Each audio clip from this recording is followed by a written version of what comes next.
The third Republican debate just concluded. We saw Nikki Haley and Ron DeSantis go head-to-head, Vivek Ramaswamy stand out, and the other candidates just falter. I'll cover all that happened here on the Jonathan Lovegrove YouTube channel.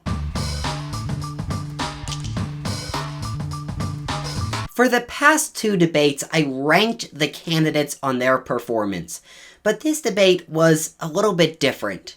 I don't think there was a clear winner and a clear loser. Instead, I think there were two candidates that are on the decline, and I think there are three candidates that maintained their status quo, that maintained their support. Let's start with the two candidates that did poorly, starting with Chris Christie. Chris Christie is at the bottom of the stack. He talked the very least, and he really had no notable moments. He didn't seem to attack Donald Trump very fiercely, he didn't seem to be confrontational, and he just didn't seem to be very much of anything. He was forgettable. Right now his campaign seems to be going nowhere, and I would almost be surprised if we see him on the next debate stage. Now the other candidate that did poorly was Tim Scott. Tim Scott actually spoke the most during the debate, 18 minutes and 55 seconds. But even with that time, his message didn't come across as confident or as assertive as the other candidates on stage. Don't get me wrong, Tim Scott is likable. He incorporated the Bible into his answers. He was cohesive. He's a very likable candidate. But he doesn't seem presidential. He doesn't seem confident. He's lacking in a lot of ways, and I don't think this debate helped him. Right now, I'm not sure if he'll make the next debate stage either. And then there are the three candidates that maintained their position. I doubt their polls will change based on this debate. The first being Nikki Haley. Nikki Haley had a good night, very similar to her past two debate performances. Now, she did have two little gaffes. Check these out. And instead of catch and deport, we'll go to catch and release. This unholy alliance between Russia, Ukraine, and China is real. Now, Nikki did gain some confidence, and throughout the debate, she did get into a better position. She made an excellent response to a question on abortion, and then she jabbed at DeSantis. Check out this clip. But on the energy side, it cracks me up that Ron continues to do this. He has opposed fracking. He's opposed drilling. Last time he said it wasn't true, and everybody found out that it was true. He opposed it before Florida voters even voted on it. He was praised by the Sierra Club, and you're trying to make up for it and act like you weren't a liberal when it comes to the environment. You were. You always have been. Just own it if that's the case. But don't keep saying you're something that you're not. Let me respond to that. Our whole energy plan, you can't get the shale without fracking. We are absolutely going to frack, but I disagree with Nikki Haley. I don't think it's a good idea to drill in the Florida Everglades, and I know most Floridians agree with Haley and DeSantis are really going head-to-head, and that started to show at this debate. Right now, they're the two candidates who seem to be polling well in Iowa, New Hampshire, South Carolina. So if it's coming down to these two, I would expect this rivalry to grow. This attack was just the start. But DeSantis also took some jabs at Haley. Check out this clip where DeSantis attacks Haley over the Chinese government and land in South Carolina.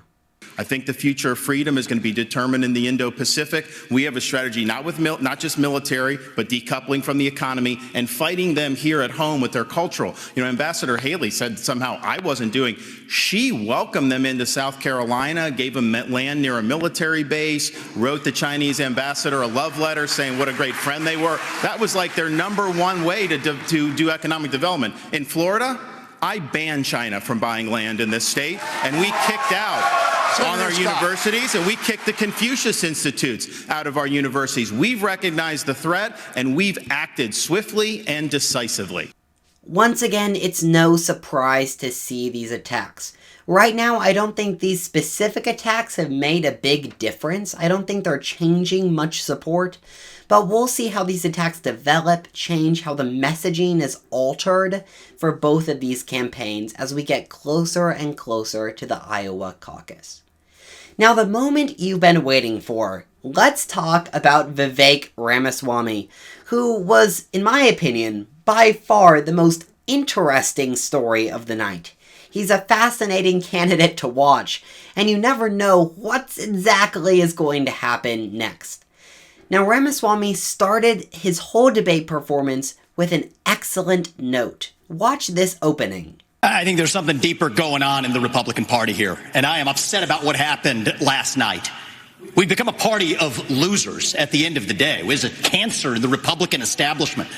Let's speak the truth. I mean, since Ronna McDaniel took over as chairwoman of the RNC in 2017, we have lost 2018, 2020, 2022, no red wave that never came. We got trounced last night in 2023. And I think that we have to have accountability in our party. For that matter, Ron, if you want to come on stage tonight, you want to look the GOP voters in the eye and tell them you resign, I will yield my time to you. And frankly, look, the people there cheering for losing in the Republican Party. Now, I completely agree that Vivek is right to call out a culture of losing, but I think there's a puzzle piece he's missing. He is missing Donald Trump. You can blame Ronna McDaniel all you want, but Donald Trump's endorsement no longer carries power. We saw that in the Kentucky governor's race, the last election cycle, midterms. We saw that also with the Pennsylvania Senate race. Trump's endorsement is no longer powerful, and I think he's also somewhat to blame. Now, Vivek, throughout this debate performance, made some really interesting comments and made some interesting points. But the moment that stood out the most was this exchange with Nikki Haley. Ramaswamy, we've talked about this. You campaign on TikTok. How do you get TikTok banned if you use it? Well, I want to laugh at why Nikki Haley didn't answer your question, which is about looking at families in the eye.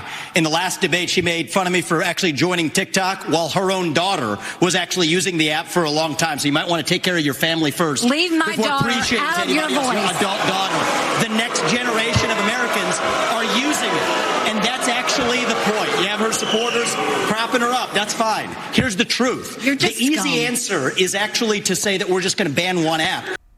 Right there was probably the biggest moment of the debate.